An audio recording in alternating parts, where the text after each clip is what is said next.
Les tranquillisants permettent seulement aux stimuli les plus forts d'accéder à notre perception consciente. Certaines substances psychoactives ont juste l'effet inverse. Le cannabis, par exemple, altère les capacités du système visuel à bloquer les visions superflues de notre environnement. Mais ce type d'hallucinations induites par la consommation de hashish ne sont pas des délires. Au contraire, elles sont hyper réalistes, des images non censurées, l'une après l'autre, tout comme notre cerveau les enregistre constamment, mais sans les faire parvenir à notre conscience. Le LSD est une autre substance connue pour ses effets sur l'expansion de la conscience. Sous l'effet du LSD, en quelques secondes, la faculté de percevoir le temps et l'espace disparaît.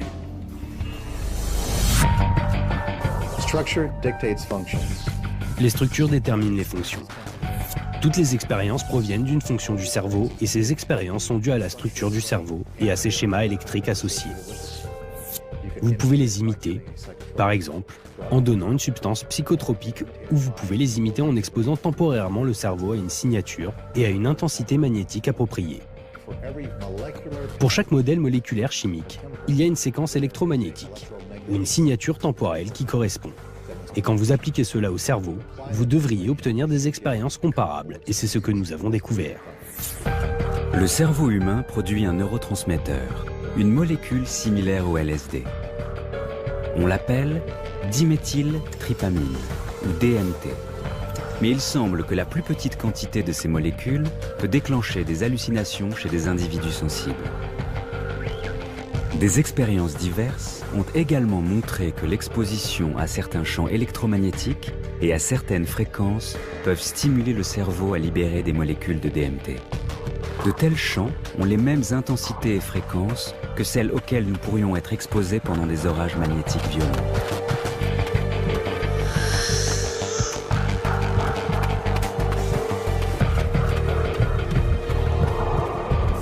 Serait-il possible que notre cerveau soit déjà équipé de toutes les conditions préalables pour une expansion de conscience? Et cela, appelons-le fonction, ne nécessitant seulement que d'être activé par la libération de certaines substances messagères, telles que la DMT. Molécules qui diminuent les limitations de notre perception, voire même les annihilent complètement. C'est comme si on nous montrait pour la première fois les choses comme elles sont réellement. Pour utiliser une métaphore, nos écailles vont être retirées.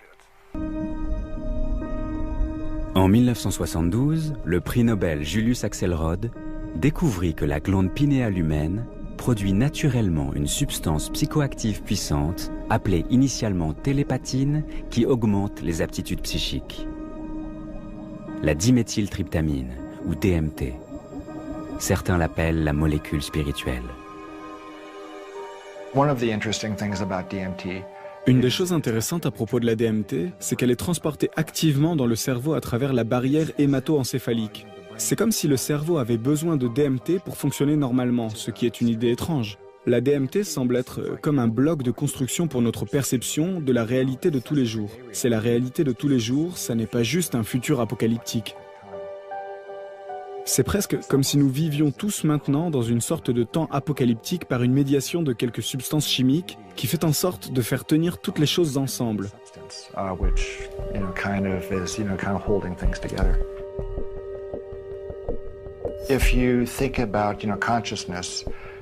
Si l'on pense que la conscience opère dans le cerveau, et si on considère le cerveau comme l'organe de la conscience, je commence à réfléchir à cette perspective. La DMT changeant la chimie du cerveau, la capacité de la conscience à expérimenter d'autres niveaux de réalité pourrait alors se produire.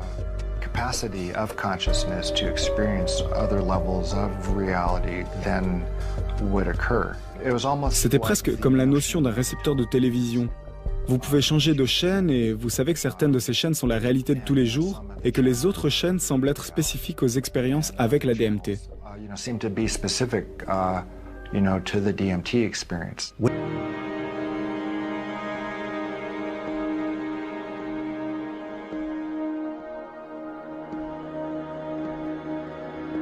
When you start to think about spaces which are Lorsqu'on commence à penser aux espaces qui sont la plupart du temps invisibles, Eh bien, on évolue vers des concepts de spiritualité. Si vous pensez à la spiritualité comme la science des choses invisibles, vous connaissez la métaphysique pour ainsi dire. Vous pouvez faire coïncider les visions du monde spirituel et certaines visions du monde qui proviennent de la physique contemporaine.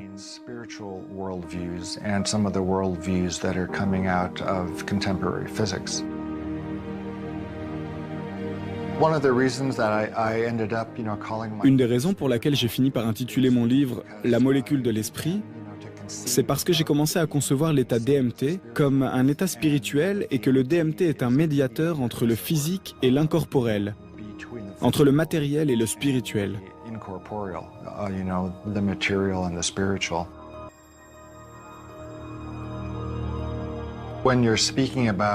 Quand vous parlez d'événements célestes à très grande échelle, dans la mesure où ils ont une incidence sur la création de DMT, ce serait intéressant de penser à quoi leur monde ressemblerait si chaque organisme qui contient un gène synthétisant la DMT était rempli de niveaux plus élevés de DMT. Les implications seraient que tous ces organismes entreraient dans un état de DMT.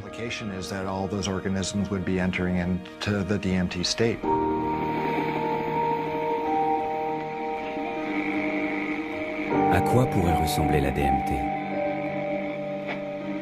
Et si nous regardions un groupe d'études cliniques testant ses effets? Cela pourrait fournir des indices sur ce que l'on pourrait attendre.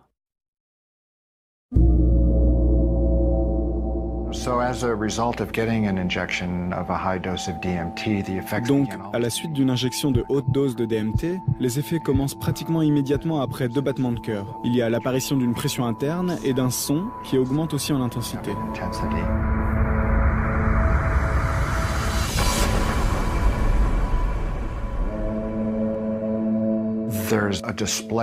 Apparaissent alors des sensations de mouvement, de morphing, de bourdonnement, des motifs kaléidoscopiques qui se construisent peu à peu.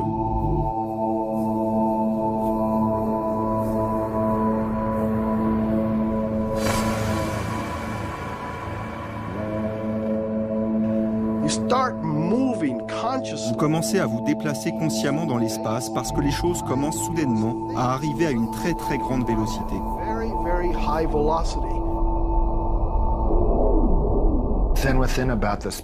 Et ensuite, en l'espace d'1 minute, peut-être même moins, beaucoup de gens, ou la plupart, ont fait l'expérience d'une séparation de leur conscience.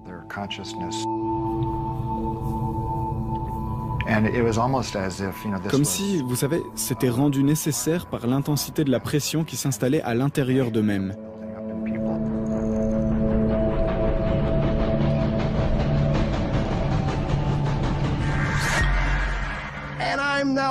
Et maintenant, je suis passé en sifflant à travers cette connerie comme si c'était rien. C'était juste comme si je la traversais en volant.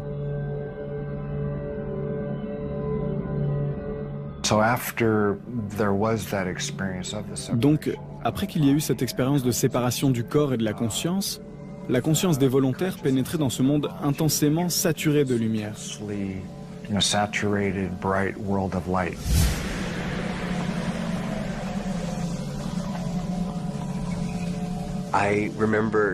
Je me souviens être entré dans ce que j'appelle le Logos. Et j'ai su, quand j'y suis entré, que là se trouvait le noyau réel d'où émane toute réalité. C'est l'origine du sens.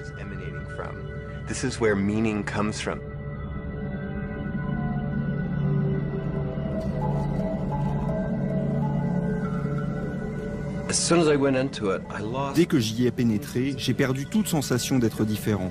Tout sens de ce que je faisais, passé et futur, c'était absolument divin.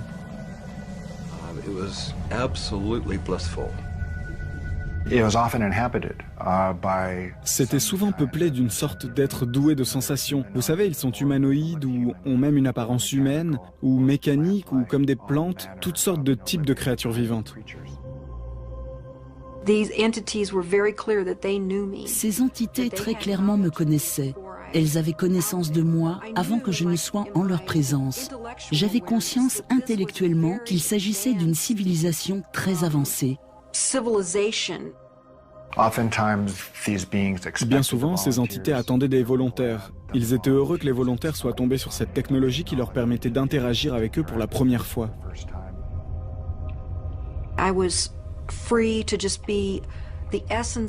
J'étais libre de n'être que l'essence d'une âme, et c'était l'extase. Alors Dieu me parla.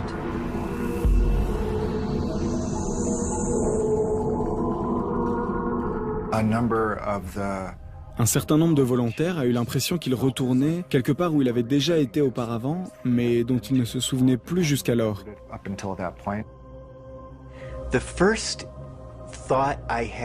La première pensée que j'ai eue était « c'est exactement comme la dernière fois ». Donc, un échange s'est produit entre la conscience du volontaire et les entités perçues dans cet état. C'est un échange d'informations, d'aperçus psychologiques, parfois de prédictions futures. Il peut aussi y avoir des échanges émotionnels.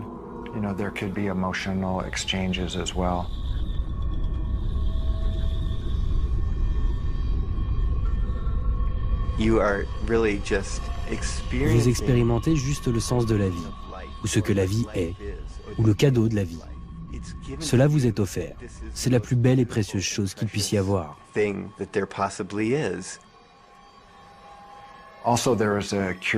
Il y a aussi une expérience curieuse du temps qui s'arrête, pour ainsi dire. La plupart des gens sont étonnés par le fait qu'il ne se soit passé que 3 ou 4 minutes, ou même 10 minutes. J'étais parti pendant 15 minutes. 1 millier d'années d'expérience en 15 minutes.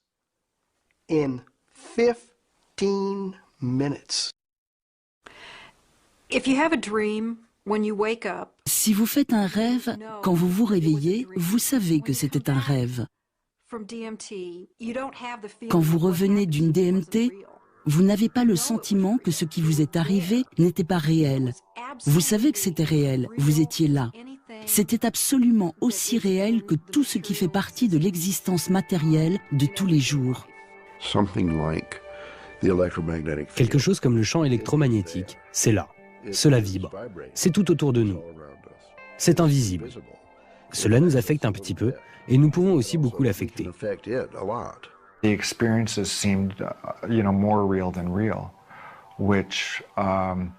Ces expériences paraissaient plus réelles que le réel.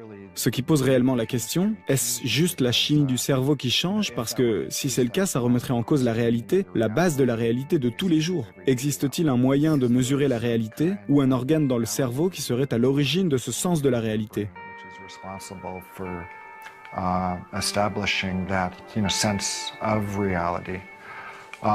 Et là, vous commencez à tourner en rond.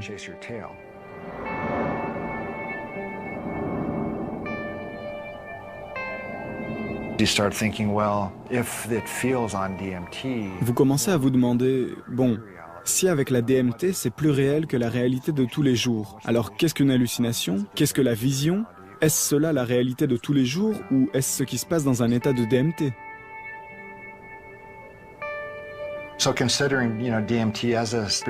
Donc, considérant la DMT comme une molécule spirituelle, c'est une molécule spirituelle parce qu'elle est capable de fournir l'interface entre le physique et le spirituel.